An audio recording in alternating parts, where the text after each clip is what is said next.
ভারতের বিপক্ষে ৬ উইকেটের বড় হার দিয়ে চ্যাম্পিয়ন্স ট্রফি শুরু করল বাংলাদেশ। দুবাইতে টস জিতে ব্যাট করে বাংলাদেশ দল ৪৯.৪ ওভারে মাত্র ২২৮ রানে অল আউট হয়ে যায়। ক্যারিয়ারে প্রথম শতক হাঁকান তৌহিদ হৃদয়। জবাবে ২১ বল ও ৬ উইকেট হাতে রেখে জয়ের বন্দরে পৌঁছে যায় ভারত। বিস্তারিত মাহফুজুল ইসলামের রিপোর্টে। টস জিতে ব্যাট করতে নামা টাইগারদের ছন্দপতনের শুরু প্রথম ওভার থেকেই। ফর্মে থাকা সৌম্য এদিন ফ্লপ, তার মতোই ডাক মেরে সাজঘরের পথে হেঁটেছেন অধিনায়ক শান্ত। ৫ রান করে দায়িত্ব শেষ করেছেন মিরাজ। দলীয় সংগ্রহে যখন ২৬ রান, তখন নেই টাইগারদের গুরুত্বপূর্ণ ৩টি উইকেট। দারুণ কিছুর ইঙ্গিত দিয়ে ব্যক্তিগত ২৫ রানেই থামেন তানজিদ তামিম। নবম ওভারের দ্বিতীয় বলে অ্যাক্সার প্যাটেলের ঘূর্ণিতে উইকেটের পিছনে তামিমের ক্যাচ তালুবন্দী করেন কেএল রাহুল।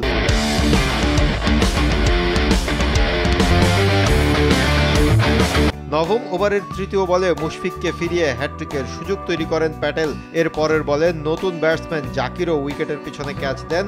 সহজ সে ক্যাচ তালুবন্দী করতে ব্যর্থ রোহিত শর্মা।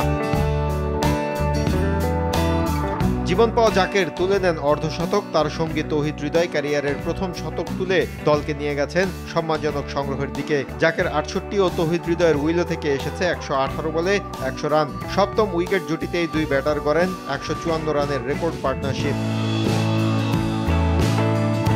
টেল এন্ডারে রিশাদ হোসেনের ১২ বলে ১৮ রানের ইনিংস ছাড়া পরের ব্যাটসম্যানরা বলার মতো সংগ্রহ করতে পারেনি। শেষে ৪৯.৪ ওভারে ২২৮ রানে অল আউট হয় বাংলাদেশ। ২২৯ রানের লক্ষ্যে ব্যাট করতে নেমে ভারতের ওপেনিং জুটিতে আসে ৬৯ রান। রোহিত শর্মা ৪১ রান করে সাজঘরে ফেরেন। অন্য প্রান্তে আগলে রেখে শতক হাঁকিয়ে দলকে জিতিয়ে মাঠ ছাড়েন শুভমান গিল। ১০১ রান করে অপরাজিত থাকেন গিল।